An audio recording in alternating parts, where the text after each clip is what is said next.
আল্লাহ ছাড়া যারা অন্যান্য উপাস্যদেরকে ডাকে, দেবতাদেরকে ডাকে, তাদেরকে তোমরা গালি দিও না। ওই সমস্ত দেবতাদেরকে যদি তোমরা গালি দাও তাহলে তারা আল্লাহকে গালি দিবে, ঠিক কিনা বলেন? আমরা দেবতাদের গালি দিলে ওরা আল্লাহকে গালি দিবে। অন্য ধর্মের দেবতাদেরকে যে গালি দেওয়া যাবে না, এই আদেশটা কার?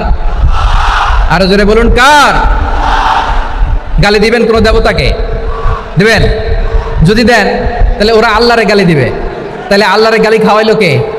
আপনি, ঠিক কিনা বলেন? আমি আল্লাহকে গালি খাওয়ানোর কারণ হলাম, কারণ আমি যদি গালি না দিতাম ওরা আমার রবকে গালি দিত না। আওয়াজ করে বলেন ঠিক কিনা? তাহলে প্রিয় ভাইয়েরা, ইসলাম আমাদেরকে শিখায়, সূরাতুল আনআমের 108 নম্বর আয়াত থেকে আমরা বুঝলাম কোনো ধর্মকে ছোট করা যাবে না। অন্য ধর্মকে ছোট করা মানে ইসলামকে ছোট করা। অন্য ধর্মের দেবতাকে গালি দেওয়া মানে আল্লাহকে গালি খাওয়ানো। আওয়াজ করে বলেন ঠিক কিনা? খবরদার, এটা করা যাবে না। আর অন্য ধর্মের দেবতাকে যদি আপনি গালি দেন, ওরা ইসলাম থেকে দূরে সরে যাবে। যাও ইসলামের প্রতি আকৃষ্ট হয়েছিল আর কোনোদিন ইসলামের ধারে কাছে আসবে না। আওয়াজ করে বলেন ঠিক কিনা? এজন্য কখনো কোনোদিন অন্য ধর্মের দেবতাদেরকে গালি দেওয়া যাবে না। অন্য ধর্মের কোনো দেবতাদেরকে আমরা গালি দিব না, গালি দিব না, বরং ইসলামের beauty, the beauty of Islam, ইসলামের সৌন্দর্যকে আমরা তুলে ধরব। আমরা যদি বিশ্বনবী সাল্লাল্লাহু আলাইহি ওয়াসাল্লামের জীবনের দিকে তাকাই তাহলে আমি দেখব বিষ্ণু ইসলাম মক্কাতে কিংবা মদিনাতে অন্য ধর্মের লোকদের সাথে খুব পিসফুলি লাইফ লিড করেছেন, হোক মুশরিক। ইসলাম হচ্ছে পিসফুল রিলিজিয়ান। অন্য ধর্মের প্রতি সহনশীলতার সবক ইসলাম আমাদেরকে দেয়। কিন্তু প্রতিটি মুসলিমের এটা মনে রাখতে হবে, আল্লাহর কাছে পছন্দনীয় গ্রহণযোগ্য ধর্ম, জীবনাদর্শ একটি, সেটা হচ্ছে ইসলাম। এজন্য রব্বুল আলামিন বলেন, ইন্নাদ-দীনা ইনদাল্লাহিল ইসলাম, আল্লাহর কাছে মনোনীত গ্রহণযোগ্য অ্যাকসেপ্টেড ধর্ম মতাদর্শ একটা, সেটা হলো ইসলাম। ইসলাম ছাড়া অন্য কোনো ধর্ম যদি কেউ তালাশ করে তার ওই ধর্ম আল্লাহ গ্রহণ করবে না। That won't be accepted from him and he will be loser in the day of judgment. কিয়ামতের দিন ইসলাম ছাড়া কেউ যদি অন্য কোনো ধর্ম তালাশ করেছে দুনিয়াতে, তার এই মতাদর্শ গ্রহণ করা হবে না। and he will be loser, সে হবে লুজার, ক্ষতিগ্রস্ত, হাই হাই কোম্পানির ম্যানেজার। ওর আমও শেষ, সালাও শেষ। আওয়াজ করে বলেন ঠিক কিনা? এজন্য ইসলাম পেয়ে আমরা খুশি না বেজার? প্রত্যেক নামাজ শেষে আমরা আল্লাহরে বলি, আল্লাহ রাদিতু বিল্লাহি রাব্বা ওয়া বিল ইসলামি দীনা ওয়া বি মুহাম্মাদিন নাবিয়ান ওয়া রাসূলা। ও আল্লাহ, তোমারে রব হিসেবে পেয়ে আমি, ঠিক কিনা বলেন? আল্লাহর কাছে অ্যাকসেপ্টেড রিলিজিয়ান একটা, সেটা ইসলাম।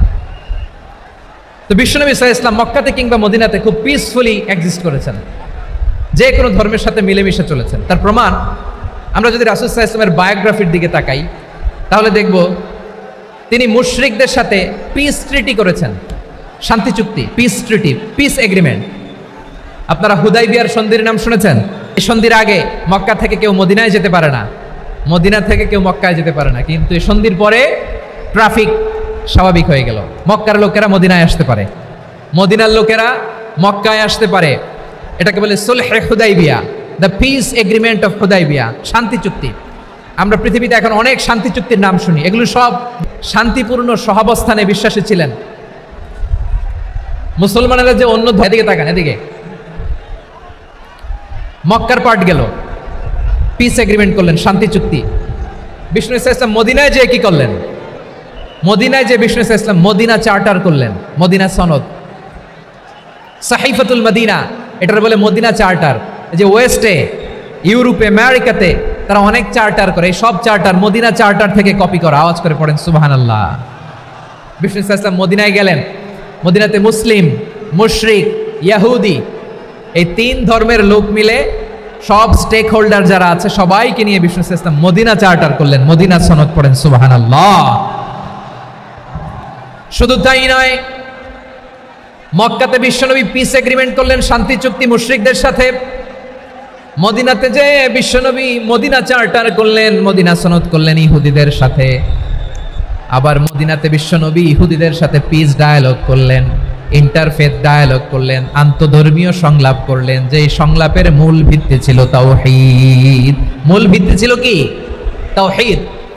বিশ্বনবী ইহুদিদেরকে ডাকলেন, আহ্বান করলেন, কুল ইয়া আহলাল কিতাবি তাআলাউ ইলা কালিমাতিন সাওয়াইন বাইনানা ওয়া বাইনাকুম আল্লা না'বুদা ইল্লাল্লাহ ওয়ালা নুশরিকা বিহি শাইআন ওয়ালা ইয়াত্তাখিযা বা'দুনা বা'দান আরবাবাম মিন দুনিল্লাহ ফাইন তাওয়াল্লাউ ফাকুলু আশহাদু বিআন্না মুসলিমুন। সুবহানাল্লাহ পড়েন। বিশ্বনবী মদিনার ইহুদিদের ডেকে বললেন, ও ইহুদিরা শোনো শোনো, আসো এমন একটা আদর্শের প্রশ্নে আমরা একত্রিত হই যে আদর্শের প্রচার তোমাদের নবীরাও করেছে, আমিও করি। যে আদর্শের কথা তোমাদের পবিত্র ধর্মগ্রন্থগুলোতে আছে, আমার কোরআনেও আছে, সেটা হলো তাওহীদ। আমরা এক আল্লাহ ছাড়া কারো ইবাদত করব না, আল্লাহর সাথে কাউরে শরীক করব না, আল্লাহ ছাড়া কাউরে রব মানব না। পড়েন সুবহানাল্লাহ। তাহলে আমার প্রিয় লালমনিরহাটের ভাইরা, মদিনাতে যেয়ে তিনি মদিনা চার্টার করলেন, মদিনা সনদ, পিস ডায়ালগ করলেন, শান্তির সংলাপ, ইন্টারফেথ ডায়ালগ করলেন, আন্তধর্মীয় সংলাপ, যার ভিত্তি ছিল তাওহীদ। সুবহানাল্লাহ পড়েন। তাহলে অন্য ধর্মের প্রতি সব সময় ইসলাম সহনশীল, টলারেন্স। যদি আপনি দেখতে চান ইসলামের নবী বিশ্ব নবীর দিকে তাকান, ঠিক কিনা বলেন? আমরা তো সংখ্যালঘুদের রাইটস প্রোটেক্ট করার জন্য কত আইন বানাই, কত বৈঠক করি, কত সংবাদ সম্মেলন করি। বিশ্বনবী সাল্লাল্লাহু আলাইহি ওয়াসাল্লাম সংখ্যালঘুদের রাইটসের ব্যাপারে, অধিকারের ব্যাপারে যে কথা বলেছেন, শুনলে আপনি অবাক হয়ে যাবেন। বিশ্বনবী বলেন, আলা মান যালামা মুআহাদান আও ইনতাকাসাহু আও কাল্লাফাহু ফাওকা তাআতিহি আও কাল্লাফাহু ফাওকা তাকাতিহি আও আখাযা মিনহু শাইআন বিগাইরি তিবি নাফসিন ওয়া আনা হাজিজুহু ইয়াউমাল কিয়ামা। খবরদার, জেনে রাখো, কেউ যদি কোনো সংখ্যালঘুর উপরে অত্যাচার করে, কোনো সংখ্যালঘুর প্রাপ্য থেকে যদি কেউ কাউকে ঠকায়, সংখ্যালঘুর উপর যদি কেউ কষ্ট দেয়, কোনো সংখ্যালঘুর সম্পদ যদি কেউ জোর করে কেড়ে নেয়, আমি কিয়ামতের দিন বিশ্বনবী ওই সংখ্যালঘুর পক্ষে আর ওই মুসলমানদের বিপক্ষে বাদী হয়ে দাঁড়াবো। সুবহানাল্লাহ বলতে পারলেন না? আল্লাহু আকবার। আপনি নামাজি, আপনি মুসল্লি, আপনি হাজী সাহেব, তাহাজ্জুদ পড়তে পড়তে কপালে দাগ ফেলে দিছেন, আপনার প্রতিবেশী হিন্দু, ভাবছেন আমার তো পাওয়ার আছে, ওর জমিটা দখল করি।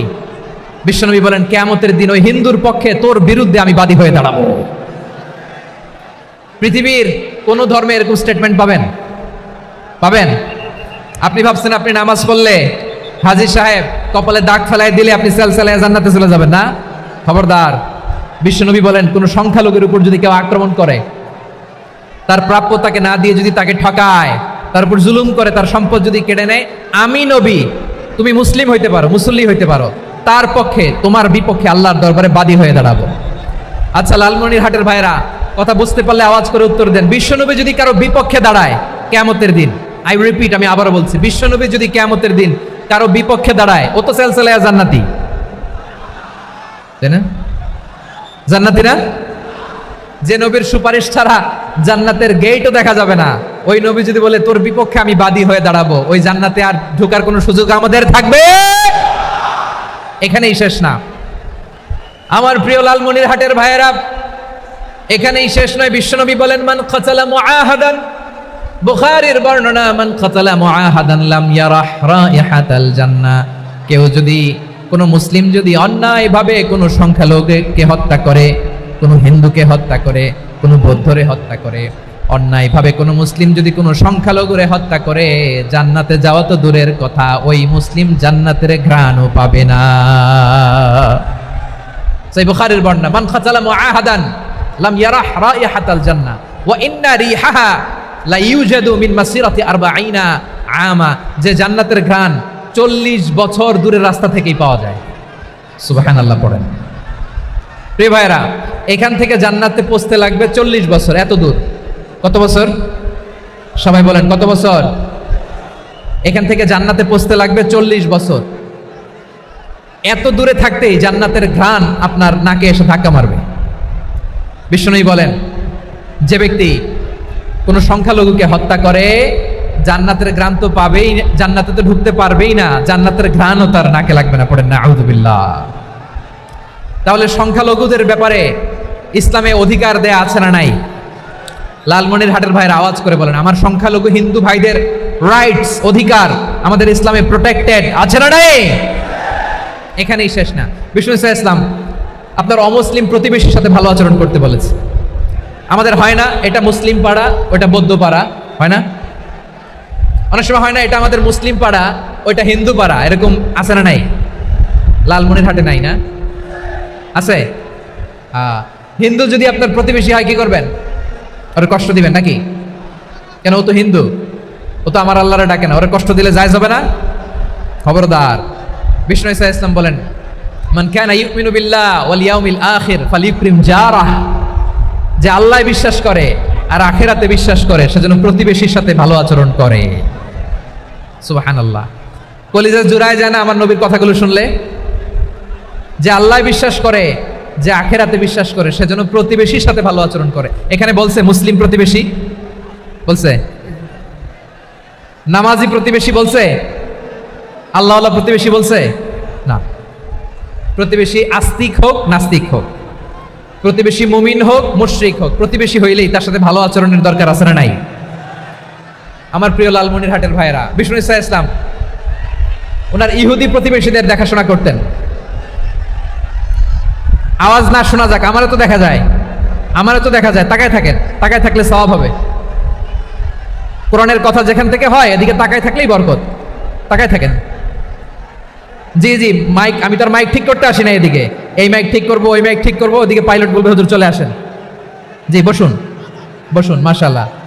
হ্যাঁ খুব শান্ত, ঠিক আছে। পুলিশ ভাইরা না খেয়ে দিনরাত আপনারা যাতে সুশৃঙ্খল একটা প্রোগ্রাম উপহার পান এটাই চেষ্টা করতেছে, আপনাদেরকে কষ্ট দিতে আসে নাই, একটু একটু সহযোগিতা করেন। জি মাশাআল্লাহ, হ্যাঁ ঠিক আছে। আমার প্রিয় ভাইরা, প্রতিবেশী আস্তিক হোক নাস্তিক হোক, মুসলিম হোক হিন্দু হোক, তার সাথে ভালো আচরণ করতে হবে। বিষ্ণু ঈসা ইসলাম ওনার ইহুদি প্রতিবেশীর বাসায় যেতেন। কোন প্রতিবেশী? ইহুদি। আওয়াজ করে বলেন, কোন প্রতিবেশী? ইহুদি। এক ইহুদি কিশোর বিষ্ণু ঈসা ইসলামের খেদমত করতে, ইহুদি ছেলে আমার নবীর খেদমত করতো, তারা ছিল নবীর প্রতিবেশী। তো অনেক দিন হয় ইহুদি ছেলেটা আসে না। বিষ্ণুনবী খোঁজ দিলেন, ঘটনা কি? একটা ইহুদি ছেলে না আমার খেদমতে আসতো, ছেলেটা কই? খোঁজ নিয়ে জানলেন ছেলেটা অসুস্থ। বিষ্ণু ঈসা ইসলাম ওই ইহুদির বাড়িতে চলে গেলেন ওই ছেলেটাকে দেখা করার জন্য, ভিজিট করার জন্য। সুবহানাল্লাহ পড়বেন না? গেলেন, যে দেখে ইহুদি ছেলেটা মুমূর্ষ, যান যান যায় যায় ভাব, বিছানায় পড়ে আছে, তার বাবা দাঁড়ানো। বিশ্বনবী তার মাথার পাশে বসলেন, মাথায় হাত বুলিয়ে দিলেন, আর ছেলেটাকে বললেন আসলিম, হে ইহুদি ছেলে আসলিম, ইসলাম ধর্ম গ্রহণ করো। তো ছোট্ট ছেলে ভাবে আমরা ইহুদি, এখন ইসলাম ধর্ম গ্রহণ করলে আব্বা যদি বকা দেয়, ফানাযারা ইলা ওয়াজহি আবি, ছেলেটা তার বাবার চেহারার দিকে তাকালো, দেখি আব্বা কি কয়। আব্বা যদি বলে তাইলে ইসলাম ধর্ম গ্রহণ করবে। ইহুদি ছেলেটা তার বাবার দিকে যখন তাকালো, ওর বাবা বলে আতি আবুল কাসিম, আবুল কাসিম যা বলে তাই করো। আবুল কাসেম হচ্ছে বিষ্ণু ঈসা ইসলামের একটা কুনিয়াত, উপনাম। আমার রাসূলের বড় ছেলের নাম ছিল কাসেম। যেমন দেখবেন আমাদের এলাকায় কারো ছেলের বড় ছেলের নাম যদি হয় আব্দুল্লাহ, এরা আব্দুল্লাহর বাপ বলে ডাকে। কারো বড় মেয়ের নাম যদি হয় ফাতেমা, এরা কি ডাকে? ফাতেমার বাপ বলে না? তো বিষ্ণু ঈসা ইসলামের বড় ছেলের নাম ছিল কাসেম। ইহুদি বাবা বলল আতি আবুল কাসেম, আবুল কাসেম যা বলে তাই শোনো, মানে মোহাম্মদ যা বলে তাই শোনো। এই কথা শুনে ছেলে সাহস পাইছে, ছেলে আবার পড়তে আরম্ভ করলো আশহাদু আল্লাহ ইলাহা ইল্লাল্লাহ ওয়া আশহাদু আন্না মুহাম্মাদার রাসূলুল্লাহ, পড়েন আল্লাহু আকবার। বিশ্বনবীর আহ্বান শুনে ওই আহ্বানে সাড়া দিয়ে ইহুদি ছেলে শাহাদা পড়ে মুসলমান হয়ে গেল। তার হৃদয়টারে ঈমানের নূর দিয়ে আলোকিত করে দিল কে? প্রিয় ভাইরা, এবার রাসূল সাল্লাল্লাহু আলাইহি ওয়াসাল্লাম বের হয়ে আসলেন ঘর থেকে, আর বললেন আলহামদুলিল্লাহিল্লাযী আনকাযাহু মিনান নার, প্রশংসা সে আল্লাহর যে আল্লাহ জাহান্নামে চলে যাচ্ছিল প্রায় এমন একটা লোককে মুহূর্তের মধ্যে কালেমায়ে শাহাদাতের বদৌলতে জান্নাতি বানায় দিলেন। আওয়াজ করে পড়েন সুবহানাল্লাহ। এই হাদিস থেকে আমরা কি শিখলাম? What is the moral of the story? এক নম্বর স্টোরি হলো, প্রতিবেশী ইহুদি হোক হিন্দু হোক, যাবেন, সুসম্পর্ক রাখবেন, উপহার দিবেন, বিপদে পাশে দাঁড়াবেন, তাইলেই তো আপনাদের প্রতি, মুসলমানদের প্রতি তারা আকৃষ্ট হবে, ঠিক কিনা বলেন? আপনি যদি হিন্দুদের সাথে বৌদ্ধদের সাথে নাই মিশেন, নাস্তিকের কাছে নাই যান, তো ইসলামের সৌন্দর্যটা ওরা বুঝবে কেমনে? আমার অনেক হিন্দু পরিচিত ভাই আছে, ওরা আমাদের ইফতারির প্রোগ্রামে এসে একসাথে ইফতারি করে। অনেক মদখোর আমার সাথে বসে একসাথে ডিনার করে, হাফ প্যান্ট পরা, গলায় স্বর্ণের চেইন, হাতে স্বর্ণের ব্রেসলেট, আইসা আমার সাথে ডিনার করছে, আছে এরকম। গাঁজাখোর, আমি বলি আসো, welcome welcome to my dinner, আসো বসো, বসলেই তো আমি ওর ডিএনএ, চিন্তার ডিএনএ চেঞ্জ করে দেওয়ার সুযোগ পাবো। চিল্লায় বলো ঠিক কি না? আসতে হবে আমার কাছে। Hour door is open, the door of Islam is open 24/7। সব সময় আমাদের ইসলামের দরজা আমার অমুসলিম ভাইদের জন্য খোলা আছে না নেই? এই হাদিস থেকে দুইটা শিক্ষা। এক নম্বর শিক্ষা, প্রতিবেশী মুসলিম হোক অমুসলিম হোক, যান, অসুস্থ হইলে একটু আপেল নিয়ে যান, আঙ্গুর নিয়ে যান, কমলা নিয়ে যান, তাদের সাথে ভালো আচরণ করেন। ইসলামের বিউটি দেখে, সৌন্দর্য দেখে অবাক হবে, নসিব ভালো হলে কোনোদিন কালিমা পড়ে মুসলমান হয়ে যাবে। ঠিক কিনা বলেন? তাহলে অমুসলিমের সাথে ভালো সম্পর্ক। বিশ্বনবী ইহুদির বাড়িতে গেলেন, ইহুদির বাড়ি, আর আমার মুসলমান ভাই আমার কাফের বলে, এরকম আছে না নাই? মুসলিমরা দেখতে পারে না, সহ্য করতে পারে। বিশ্বনবী সাল্লাল্লাহু আলাইহি ওয়াসাল্লাম ইহুদির বাড়িতে গেলেন, এটা একটা শিক্ষা। আরেকটা শিক্ষা হলো, ভাইরা ধাক্কা মারে এসে সামনে এসে কি লাভ? প্রোগ্রাম তো শেষ হচ্ছে, এখনই শেষ হচ্ছে তো। এই যে আমাদের বকশি ভাই ওয়াদা নিল, হাত তোলালো, মিম বলে এত কথা বললো, তো আমি জেলায় জেলায় যেয়ে খালি হাত নাড়াই তোমাদের জন্য নাকি? হ্যাঁ, হাত নাড়াই শুধু। এই ধাক্কাইতে ধাক্কাইতে এদিকে এসে হাত নাড়াইতেছে, হয়েছে তো, দেখলাম তো, ঠিক আছে, মাশাআল্লাহ, অনেক সুশৃঙ্খল, অন্যান্য যে কোনো জেলার চেয়ে অনেক সুশৃঙ্খল। আমার দিকে তাকাও, আমার দিকে তাকাও, ঠিক আছে। এই যে দাঁড়িয়ে আছে, একটা ছেলে নড়ে না, দেখছেন? মাশাআল্লাহ মাশাআল্লাহ মাশাআল্লাহ। হ্যাঁ, এইভাবেই। আর কয়েকটা মজাদার কথা আছে, শোনো। এই হাদিস থেকে আমাদের শিক্ষা হলো, আমার প্রতিবেশী যেই ধর্মের হোক আমি সম্পর্ক রাখবো। অসুস্থ হলে যাব, কি বলেন ভাইরা? যাবেন না? যাবেন না আপনারা? আচ্ছা, 2 নম্বর শিক্ষা হলো, বিষ্ণু ইসলামের খাদেম ছিল ইহুদি, এতদিন খেদমত করলো, একদিনও বিশ্বনবী ওরা কালিমার দাওয়াত দেয় নাই। কারণ কি? বিশ্বনবী একটা ভালো সময়ের অপেক্ষা করতেছিলেন, প্রপার টাইমিং। দাঈর কাজ হচ্ছে দাঈ ইলাল্লাহ, সে হচ্ছে সুযোগ সন্ধানী। দাঈ সুযোগ খোঁজে, কখন দাওয়াত দিলে ব্যাটে বলে হবে, ঝোপ বোঝে কোপ মারে, ঠিক কিনা বলেন? বিষ্ণু ইসলাম ভালো সময়ের অপেক্ষা করতেছিলেন, দেখি ভালো সময় আসুক আসুক আসুক আসুক। আস্তে আস্তে এমন সময় আসছে, ছেলে এবার মুমূর্ষ। অসুস্থ ব্যক্তির হৃদয় অত্যন্ত নরম থাকে। হসপিটালে যখন কেউ যায় তার হৃদয়টা বড্ড নরম থাকে, মৃত্যুর ভয়ে তার অন্তরটা নরম থাকে, ঠিক কিনা বলেন? এই প্রপার টাইমিং এর অপেক্ষা করতেছিলেন। যখনই টাইমিং পেয়েছেন, দাওয়াত দিলেন, পড়ো লা ইলাহা ইল্লাল্লাহ, সুবহানাল্লাহ পড়েন সবাই। তাহলে ইসলাম অমুসলিম প্রতিবেশীর সাথে ভালো আচরণ করতে বলে। ইসলাম অমুসলিম মাতা পিতার সাথেও ভালো আচরণ করতে বলে। মাতা পিতা যদি অমুসলিম হয়, তারা ফেলে দিতে পারবেন? পারবেন? আমার লালমনিরহাটের ভাইরা, অনেক হিন্দু ছেলে আমাদের হাতে শাহাদা পড়ে মুসলিম হয়, কিন্তু ওর মা মুসলমান হয় নাই, বাবাও হয় নাই, এরকম আছে না নাই? তো ও হয়েছে মুসলিম, মা বাপ হিন্দু, এখন মা বাপ কি বাদ? হ্যাঁ, মা বাপ বাদ দেয়া যাবে? যেই মা আপনার 9 মাস 8 মাস পেটে ধারণ করলো, আপনার মায়ের নার ছেঁড়া ধন, আপনি ওই মারে বাদ দিতে পারবেন? যেই মায়ের বুকের তাজা দুধ খেয়ে আপনি আজকে বাড়ন্ত তাজা তরতাজা, ওই মারে বাদ দেয়া যাবে? মায়ের এক ধারে দুধের দাম, কাটিয়া গায়ের চাম, পাপোশ বানাইলে ঋণের শোধ হবে না, এমন দরদি ভাবে কেউ হবে না আমার মাহা গো। মায়ের এক ধারে দুধের দাম, কাটিয়া গায়ের চাম, পাপোশ বানাইলে ঋণের শোধ হবে না, এমন দরদি ভাবে কেউ হবে না আমার মাহা গো, ঠিক কিনা? মাকে তো বাদ দেওয়া যায় না। وَقَضَى رَبُّكَ أَلَّا تَعْبُدُوا إِلَّا إِيَّاهُ وَبِالْوَالِدَيْنِ إِحْسَانًا। আল্লাহ বলে, অবধারিত 2টা ভার্ডিক্ট তোমাদের জন্য, এক আল্লাহর ইবাদত করবা আর মা বাবার প্রতি ইহসান করবা। আদেশটা কার? মা বাবার প্রতি ইহসান করতে হবে। আমার মা হিন্দু হোক, ভালো আচরণ করতে হবে, বৌদ্ধ হোক, ভালো আচরণ করতে হবে। আমার যে সমস্ত হিন্দু ভাইয়েরা মুসলিম হয়েছে, তোমাদের মা বাবা এখনো মুসলমান হয় নাই, তাদের সাথে ভালো আচরণ করতে হবে। আপনাদের খেদমত নিজে করতে হবে, অথবা খেদমতের ব্যবস্থা করাই দিতে হবে। মান্থলি যে খরচ লাগে এটা দিতে হবে। আরে তুমি এখন মুসলিম, তোমার মা বাবা হিন্দু, এখনই তো সুযোগ ইসলামের সৌন্দর্য দেখানো।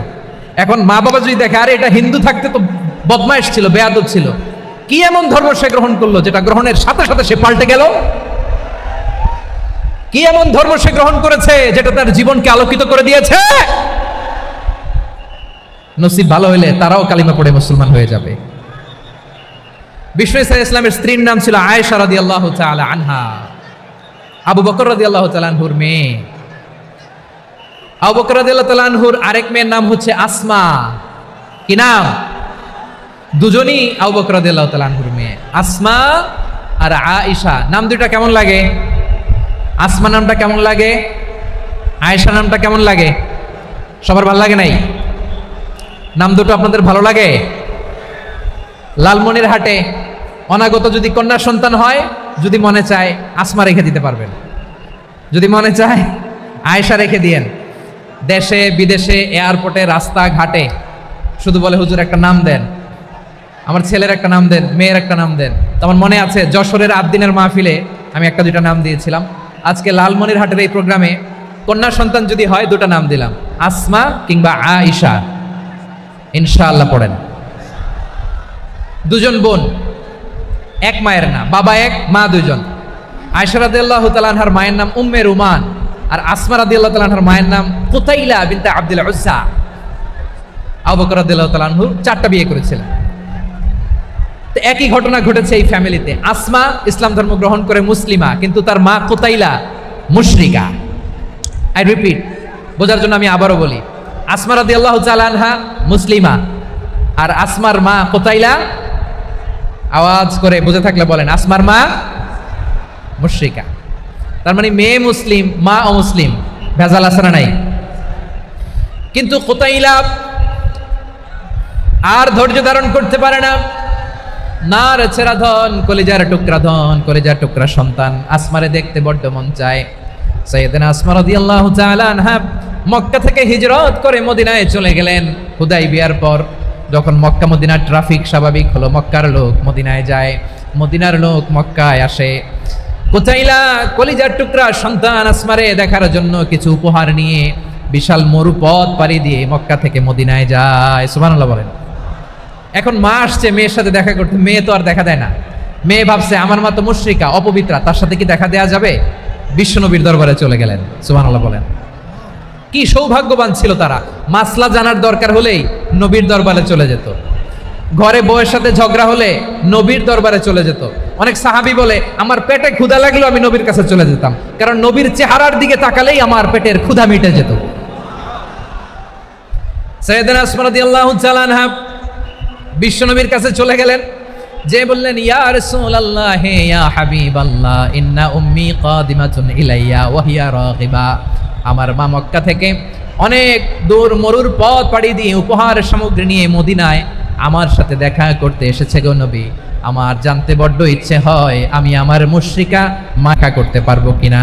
আফা আসিলুহা, আগে যেমনি আমি আমার মায়ের সাথে ভালো আচরণ করতাম, যেমনি আমি আমার মায়ের সাথে সদাচরণ করতাম গো নবী, এখন আমি মুসলিমা, মা মুশরিকা, এখনো কি আগের মতো সদাচরণ করতে পারবো নাকি? বিশ্বনবী বললেন নাম সিলিহা, হ্যাঁ রে আসমা, অবশ্যই অবশ্যই, আগে ঠিক যেমন তুমি তোমার মায়ের সাথে ভালো আচরণ করতে, এখনো তেমনি আগের মতো ভালো আচরণ করবা। আওয়াজ করে পড়েন সুবহানাল্লাহ। কি ইসলাম আমরা পেয়েছি! কত ব্রড মাইন্ডেড আমাদের ইসলাম, কত ওপেন মাইন্ডেড ইসলাম, কত ওপেন আপ করতে পারে, চিন্তা করতে পারেন। বিষ্ণু বললেন হ্যাঁ অবশ্যই, নাম সুলিহা, আগে যেমনি ভালো আচরণ করছো আসমা, এখন ওইরকমই করো, পারলে আরো বাড়ায় করো। সুবহানাল্লাহ বলেন। তাহলে আমার যে হিন্দু ভাইরা, হিন্দু বোনেরা, ইমানের বদৌলতে দৌলতে আপনি ধন্য হয়েছেন, আপনার আম্মা আব্বা এখনো মুসলমান হয় নাই, তাদের জন্য দোয়া করেন, তাদের জন্য দোয়া করেন, আল্লাহ যেন তাদেরকেও ইমানের দৌলত দান করে। আমরা সবাই পড়ি আমিন, আরো জোরে পড়েন আমিন। এখন বলেন, ইসলাম কি ন্যারো মাইন্ডেড রিলিজিয়ান না ব্রড মাইন্ডেড? লালমনিরহাটের যুবক ভাইরা আওয়াজ করো, ইসলাম কি ন্যারো মাইন্ডেড না ব্রড মাইন্ডেড? কতটা ব্রড মাইন্ডেড দেখেন। বিশ্বনবী সাল্লাল্লাহু আলাইহি সাল্লাম অমুসলিমরা যদি নবীকে উপহার দিত, ওই উপহারও বিশ্বনবী গ্রহণ করতেন। সুবহানাল্লাহ পড়েন। আপনার অমুসলিম বন্ধু যদি উপহার দেয় সেটাও আপনি নিতে পারবেন, যেটা নেওয়া জায়েজ। কিন্তু আপনার বন্ধু যদি আপনার মদের বোতল দেয়, নিতে পারবেন? হ্যাঁ, মদের বোতল দিলে পারবেন না। আপনার বন্ধু যদি আপনার পর্ক দেয়, পর্ক, শুকরের গোশত মিশ্রিত কোনো খাবার, ওটা নিতে পারবেন না। হালাল যে কোনো জিনিস নিতে পারবেন। বিশ্বনবী সাল্লাল্লাহু আলাইহি ওয়াসাল্লাম অমুসলিমদের দেয়া হাদিয়া গ্রহণ করতেন। কেমন নবী ছিলেন? আমার নবীরে চিনে নেন, আমার নবীর অ্যাটিটিউড জেনে নেন। বিষ্ণু ঈসা ইসলাম যখন কোনো জনপদে যেতেন 3টা অপশন নিয়ে যেতেন। প্রিয় ভাইয়ের আওয়াজ করে বলতে হবে, কোনো জনপদে গেলে আমার নবীর অপশন থাকতো কয়টা? আমার মতো 3 আঙ্গুল উঁচু করে দেখান আর বলুন, আমার নবী কোনো জনপদে গেলে কয়টা অপশন নিয়ে যেতেন? 1 নম্বর অপশন আসলিম তাসলাম। নতুন এলাকায় গেলে বলতেন আসলিম তাসলাম, ইসলাম ধর্ম গ্রহণ করো, শান্তিতে থাকবা, আমার ভাই হয়ে যাবো, আমরা ভাই ভাই, ইসলাম মানো, আমরা ভাই ভাই। অপশন নাম্বার কত? 1। যদি বলে না ইসলাম মানবো না, ওকে, অপশন নাম্বার 2, মুসলিম হওয়ার দরকার নাই, লা ইকরাহা ফিদ্দিন, ইসলামে কোনো বাড়াবাড়ি নাই। খ্রিস্টান আছো থাকো, বৌদ্ধ আছো থাকো, ইহুদি থাকতে চাও থাকো, কিন্তু আমরা যেহেতু রিজিওনাল সুপার পাওয়ার, আমাদের আন্ডারে থাকো, ট্যাক্স দিয়া থাকো, এটার বলে জিজিয়া। আলেম যারা আছেন বুঝবেন, এটার আরবিতে কি বলে? জিজিয়া। You pay us the tax, we will give you the security. তোমরা ট্যাক্স দিবা, আমরা সিকিউরিটি দিব, আমাদের আওতায় থাকবা, কেউ তোমাদেরকে আক্রমণ করতে পারবে না, আমরা নিরাপত্তা দিব। সুবহানাল্লাহ বলেন। এটা অপশন নাম্বার কত? আচ্ছা, বুঝে থাকলে বলেন 1 নম্বর অপশন কি ছিল? ইসলাম। ইসলাম মানো, শান্তিতে থাকবা, ভাই ভাই, আমরা ভাই ভাই। অপশন নাম্বার 2, ট্যাক্স দাও, আমরা নিরাপত্তা দিব, মুসলিম হওয়া লাগবে না। এখন 1 নম্বরও মানে না, 2 নম্বরও মানে না, মুসলিম হবো না, ভালো, খ্রিস্টান থাকো, ট্যাক্স দাও, আমরা সিকিউরিটি দিব না, এইটাও মানি না। বিষ্ণু বলেন তাহলে তলোয়ার আমাদের আর তোমাদের মাঝে ফয়সালা করবে, মুসলিমও হবো না, ট্যাক্স দিবা, নিরাপত্তা দিব, আমরা সুপার পাওয়ার, আমাদের আন্ডারে থাকবে, এটাও না। তাহলে তোমাদেরকে তো আমরা বিশ্বাস করতে পারি না, কখন না কখন বিশ্বাসঘাতকতা করো, কার সাথে মিলে হাত মিলাও, তলোয়ার আমাদের মাঝে ফয়সালা করবে। তখন তিনি জেহাদের সশস্ত্র সংগ্রামের ঘোষণা দিতেন। সুবহানাল্লাহ পড়েন। দেখেন, পশ্চিমারা জেহাদকে এইভাবে চিত্রায়িত করে না, ওরা জেহাদ বলতে বোঝায় তলোয়ার, হাত কাটো, গলা কাটো, না, জেহাদ সশস্ত্র সংগ্রাম 3 নম্বরে। অধিকাংশ ক্ষেত্রেই বিশ্বনবীর সুন্দর আচরণ দেখে, আরে আমার নবীর যে নুরানি চেহারা, অনেকে তো কেবল সিরেফ চেহারাটা দেখেই কালিমা পড়ে মুসলমান হয়ে গিয়েছে। যারা মুসলিম হয় নাই তারা তাদের ইসলামেই বলবৎ ছিল, ট্যাক্স দিয়ে ইসলামের আন্ডারে ছিল। যারা এটাও মানে নাই ওইটাও মানে নাই, তাদের বিরুদ্ধে জেহাদ। বিষ্ণু ঈসা ইসলাম 7ম হিজরিতে যখন খায়বার বিজয়ের পরে ইসলাম রিজিওনাল সুপার পাওয়ার হিসেবে আত্মপ্রকাশ করলো, বিশ্বনবী চিঠি লিখলেন অন্যান্য সুপার পাওয়ারের কাছে, রাষ্ট্রীয় চিঠি লেখে এক রাষ্ট্রপ্রধান আরেক রাষ্ট্রপ্রধানের কাছে, ঠিক কিনা বলেন? জানেন না আপনারা? এই যে 24-এর ছাত্র নাগরিক অভ্যুত্থানে, এই অভ্যুত্থান যখন শুরু হয়, আমি তখন সাউথ আফ্রিকাতে, একটা স্ট্যাটাস দিয়েছিলাম, কোটা নয়, গোটা দেশ সংস্কার করা লাগবে। শুধু বাংলাদেশ নয়, সারা বিশ্বের বাংলা ভাষাভাষী লোকেরা এই আন্দোলনের সাথে সমর্থন তারা করেছে, এটাকে সাপোর্ট করেছে, তারা সমর্থন দিয়েছে। আমাদের ইউনাইটেড আরব আমিরাতের বাংলাদেশি ভাইরা, তারা সেখানে রাস্তায় নেমে এসেছিল, জানেন? ওইখানে ডেমনস্ট্রেশন করা যায় না, সেখানকার সরকার তাদেরকে যাবজ্জীবন দিয়েছিল। তখন আমাদের এই যে প্রধান উপদেষ্টা ডক্টর মোহাম্মদ ইউনূস সরাসরি G2G বলে, এটারে G2G, government to government, G2G, উনি চিঠি লিখলেন যে তাদেরকে, ইউর হাইনেস, হে সম্মানিত আমির, আপনি আমার এই চিঠির কারণে আমার সম্মানে এই 53 জন বাংলাদেশিকে মাফ করে দেন। এই চিঠির বদৌলতে বেকসুর খালাস পেয়ে গিয়েছিল আমাদের ভাইরা, জানেন না এই ঘটনা আপনারা? তাহলে গভর্নমেন্ট টু গভর্নমেন্ট চিঠি দেওয়া হয়। 7ম হিজরিতে বিষ্ণু ঈসা ইসলাম সব সুপার পাওয়ারের কাছে চিঠি দিলেন, রোমান সম্রাটের কাছে, পারস্য অধিপতির কাছে, মিশরের অধিপতির কাছে, সবার কাছে চিঠি লিখলেন। চিঠির ভাষা ছিল এরকম, মিন মুহাম্মাদিন রাসূলিল্লাহ ইলা মুকাওকিস আযীমিল কিবত, মুহাম্মদ রাসূলুল্লাহর পক্ষ থেকে মিশরের বাদশার কাছে, আসলিম তাসলাম, ইসলাম মানো, শান্তিতে থাকবা, সালামুন আলা মান ইত্তাবা আল হুদা, শান্তি তার জন্য যে হেদায়েতের অনুসরণ করে। সুবহানাল্লাহ পড়েন। তো এই চিঠি অনেকে ভালোভাবে রিসিভ করেছে, অনেকে এই চিঠি পাওয়ার পরে নবীর কাছে আবার ইন রিটার্ন উপহার পাঠিয়েছে। কি পাঠিয়েছে? উপহার। মিশরের বাদশা মুকাওকিস, তিনি বিশ্বনবীকে বিশাল এক উপহারের ডালি পাঠিয়েছেন। মিশরের বাদশা মুকাওকিস ছিলেন ধর্মে খ্রিস্টান। লালমনিরহাটের ভাইয়েরা আওয়াজ করে বলেন, মিশরের বাদশা ধর্মে কি ছিল? খ্রিস্টান। কি উপহার দিয়েছিল আমার নবীকে? শুনতে মনে চায়? আওয়াজ নাই লালমনিরহাটের গলায়, শুনতে মনে যায়? 1000 স্বর্ণমুদ্রা, 1000 স্বর্ণমুদ্রা। 2টা খ্রিস্টান দাসী, একজনের নাম মারিয়া বিনতে শামাউন আল কিবতিয়া, আরেকজনের নাম সিরিন বিনতে শামাউন আল কিবতিয়া। একজন খ্রিস্টান দাস 20 থান কাপড় জামা বানানোর জন্য। আমরা নবী যেন সেলাই করে জামা বানাতে পারে এজন্য 20 থান কাপড়, 20 থান ফাইন গার্মেন্ট। সুবহানাল্লাহ পড়বেন না? এরপরে একটা গাধা যেটার নাম ছিল উফাইর, আর একটা খচ্চর এটার নাম ছিল দুলদুল। খচ্চর চিনেন? গাধা আর ঘোড়ার ক্রসিং এ যে প্রাণীটা দুনিয়াতে আসে এটার খচ্চর বলে। তো এই যে সুপার পাওয়ার, খ্রিস্টান বাদশার কাছে নবী চিঠি লিখলেন, ওই খ্রিস্টান বাদশা আমার নবীকে উপহার দিল, বিশ্বনবী এই উপহারগুলো সানন্দে গ্রহণ করেছে। সুবহানাল্লাহ পড়বেন না? তাহলে অমুসলিম কেউ যদি আপনাকে উপহার দেয়, হালাল উপহার হলে আপনি গ্রহণ করতে পারবেন। অনুরূপভাবে পারস্যের বাদশা, রোম সম্রাট বিশ্বনবীকে উপহার পাঠিয়েছেন, আমার নবী সবগুলো উপহার গিফট গ্রহণ করেছেন। সুবহানাল্লাহ বলেন। তাহলে প্রিয় লালমনিরহাট, আওয়াজ করে বলুন, ইসলাম কি ন্যারো মাইন্ডেড রিলিজিয়ন না ব্রড মাইন্ডেড? আম্মাজান আয়েশার কাছে মাসালা জানতে চায় মেয়েরা, হে আম্মাজান, অগ্নি উপাসকেরা তাদের ঈদের দিন নওরোজের সময় আমাদেরকে পাখি দেয়, নেওয়া যাবে? উনি বললেন, ওরা জবাই করে দিলে নেওয়া যাবে না, কিন্তু ওরা যদি ফলমূল এরকম খাবার দেয় এগুলো নেওয়া যাবে। তার মানে অমুসলিমদের দেয়া উপহার এটা গ্রহণ করা যায়। সুবহানাল্লাহ বলেন। শুধু তাই নয়, বিষ্ণু ঈসা ইসলাম অমুসলিমদের সাথে আর্থিক লেনদেনও করেছেন, ফিনান্সিয়াল ডিলিং করেছেন। অমুসলিমদের সাথে প্রয়োজনে আপনি ফিনান্সিয়াল ডিলিং করতে পারবেন। আমরা প্রায় দেখি বাজারের মিষ্টির দোকানগুলো আমার হিন্দু ভাইদের। লালমনিরহাটে মিষ্টির দোকান, দইয়ের দোকান কারা চালায়? হিন্দুরা চালায় না? তারপরে যে বারবার শপ, চুল কাটে যে নাপিত, অধিকাংশ নাপিতের দোকানে কারা? আমার হিন্দু ভাইরা। আপনি চুল কাটতে পারবেন কিনা? পারবেন কিনা বলেন? পারবেন। তার দোকান থেকে দই মিষ্টি কিনতে পারবেন কিনা? হ্যাঁ, আমার মুসলিম ভাইয়ের দোকান থাকলে ওইটার আমি বেশি প্রায়োরিটি দিব, ঠিক কিনা? কিন্তু যদি তাদের সার্ভিস নিতে চান, প্রোডাক্ট নিতে চান, পারবেন। তার দলিল সহিহ বুখারী, আম্মা জান আয়েশা রাদিয়াল্লাহু তাআলা আনহা বলেন, ইশতারা রাসূলুল্লাহ সাল্লাল্লাহু আলাইহি ওয়াসাল্লাম মিন ইয়াহুদিয়িন তুআমান ওয়া রাহানাহু দিরআহু মিন হাদিদ। রাসূল সাল্লাল্লাহু আলাইহি ওয়াসাল্লাম এক ইহুদির কাছ থেকে, কার কাছ থেকে?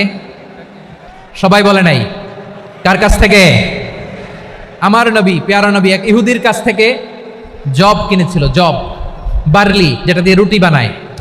ওই জবের দাম দেওয়ার টাকা পয়সা নবীর কাছে ছিল না, ফলে নবী ওনার একটা পোশাকে মর্গেজ রেখেছিলেন, মর্গেজ, বন্ধক, যে এখন এটার দাম দিতে পারবো না, কয়েক কেজি বার্লি নিয়ে যাই আর বন্ধক হিসেবে আমার জামাটা রেখে গেলাম, যেদিন দাম দিব ওই দিন জামাটা ছুটাই নিয়ে যাব। সুবহানাল্লাহ পড়বেন না? বাকিতে নিছিলেন, বাকিতে।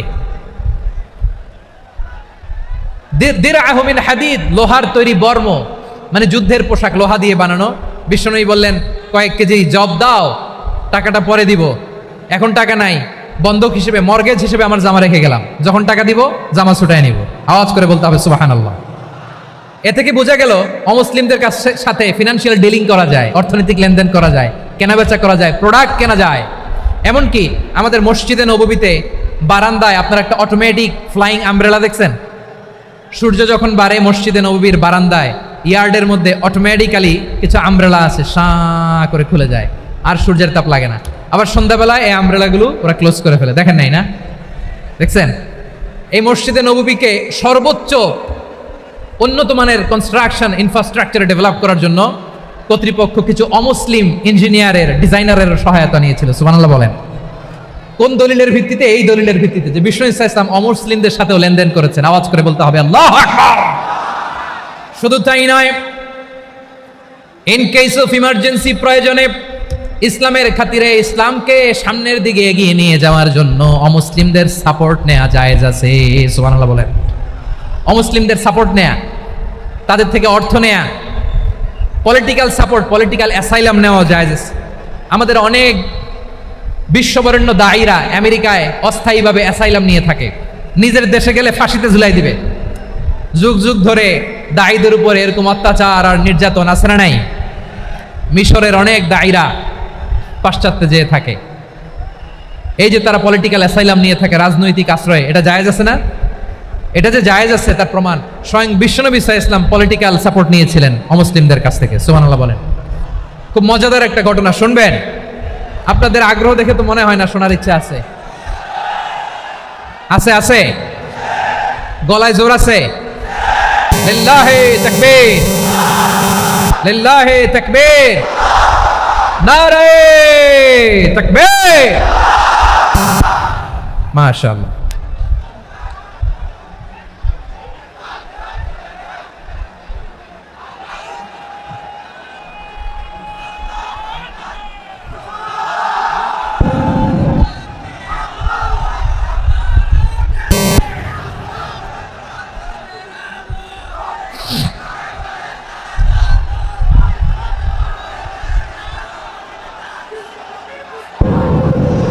মাশাআল্লাহ মাশাআল্লাহ। থামুন থামুন আমার ভাইরা, বিশ্বনবীর বয়স তখন প্রায় 51 বছর। কত বছর?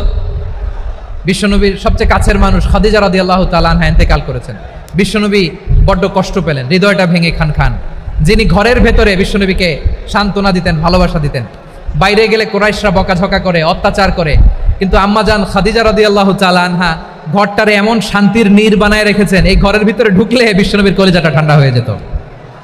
এজন্য রব্বুল আলামিন বলেন, খাদিজা, ও আমার বান্দি খাদিজা, জান্নাতে এমন স্পেশাল একটা ঘর আমি তোমার জন্য রেডি করে রেখেছি। ওই ঘরের মধ্যে কোনো আওয়াজ নাই, ওই ঘরের মধ্যে কোনো নয়েজ নাই, ওই ঘরে কোনো বিশৃঙ্খলা নাই।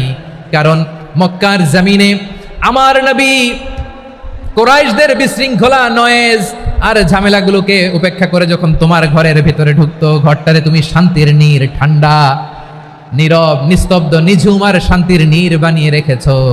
এজন্য জান্নাতে স্পেশাল একটা শান্তির নীড় আমি তোমারে উপহার দেব। ওই প্রিয়তমা স্ত্রী খাদিজা ইন্তেকাল করলেন, বিশ্বনবীর হৃদয় ভেঙে খান খান। আবার ওনার চাচা আবু তালেব ইন্তেকাল করলেন, যিনি পলিটিক্যাল শেল্টার দিতেন নবীকে। কে দিতেন? আবু তালেবের ভয়ে, বিশ্বনবীর এই চাচার ভয়ে কোনো মুশরিক নবীর গায়ে হাত দেওয়ার সাহস পায় নাই। এখন স্ত্রীও নাই, চাচাও নাই, নবীকে আশ্রয় দেওয়ার কেউ নাই। নবীর চারদিকে অন্ধকার, নবী এখন কই যাবেন? আমার পেয়ারা নবী নতুন স্টেশন খুঁজতেছেন, নতুন দাওয়াতি প্ল্যাটফর্ম খুঁজতেছেন। তিনি যায়েদ বিন হারেসা রাদিয়াল্লাহু তাআলা আনহুকে নিয়ে মক্কার পাশের একটা নেইবরিং সিটি তায়েফে চলে গেলেন। কোথায় চলে গেলেন? লালমনিরহাটের ভাইয়ের আওয়াজ করে বলেন, কোথায় গেলেন? তায়েফে চলে গেলেন দিনের দাওয়াত দেওয়ার জন্য। কি দেওয়ার জন্য? নাকি জমি কিনতে গেছিলেন? জমি কিনতে, দুনিয়ার যশ খ্যাতির জন্য, নিজের কোনো লাভের জন্য? তায়েফবাসীদেরকে জাহান্নামের আগুন থেকে বাঁচানোর জন্য। আওয়াজ করে বলতে হবে, ঠিক কিনা? বিশ্বনবী বিশাল মরুপথ, পাহাড়ি পথ পাড়ি দিয়ে তায়েফের মরুজমিনে গেলেন কোরআনের দাওয়াত নিয়ে, ইমানের দাওয়াত নিয়ে। কিন্তু তায়েফের লোকেরা বিশ্বনবীর দাওয়াতকে শুধু প্রত্যাখ্যান করেই থামে নাই, তারা বিশ্বনবীর সাথে অত্যন্ত খারাপ আচরণ করেছে। বিশ্বনবীকে শারীরিকভাবে হেনস্থা করেছে, আমার নবীকে শারীরিকভাবে অত্যাচার করেছে, আমার পেয়ারা নবীর গায়ে পাথর মেরেছে, বিশ্বনবীর গা বেয়ে ঝরঝর করে রক্ত ঝরেছে, নবী জামিনের মধ্যে লুটিয়ে পড়েছেন, আবার মেরেছে, আবার নবী হাঁটতে শুরু করলেন, পেছন থেকে আবার মেরেছে, আবার নবী রক্তাক্ত হয়ে জামিনের মধ্যে লুটিয়ে পড়লেন, আবার মেরেছে।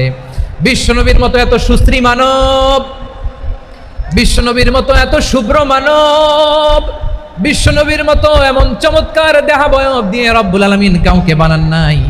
এরকম চমৎকার মানুষটাকে তারা তায়েফের ওই জমিনে রক্তাক্ত করেছে। বিশ্বনবী দুনিয়ার কোনো স্বার্থের জন্য সেখানে যান নাই, নিজের কোনো লাভের জন্য, প্রাপ্তির জন্য যান নাই, তায়েফবাসীদের জাহান্নামের আগুন থেকে বাঁচাতে গিয়েছেন। ঠিক কিনা বলেন?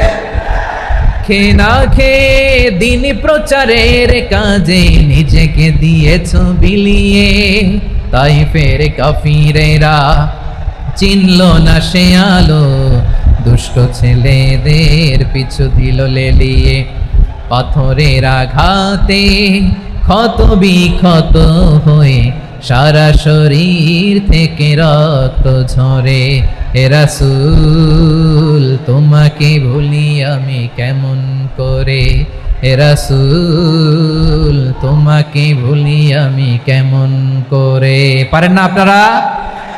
ধরুন আমার সাথে, হাজার ব্যথা বেদনার পরে ফিরে আসনি তুমি আপন ঘরে, দিনের আলো তুমি ছড়িয়ে দিতে চলে গেলে মদিনায় মক্কা ছেড়ে।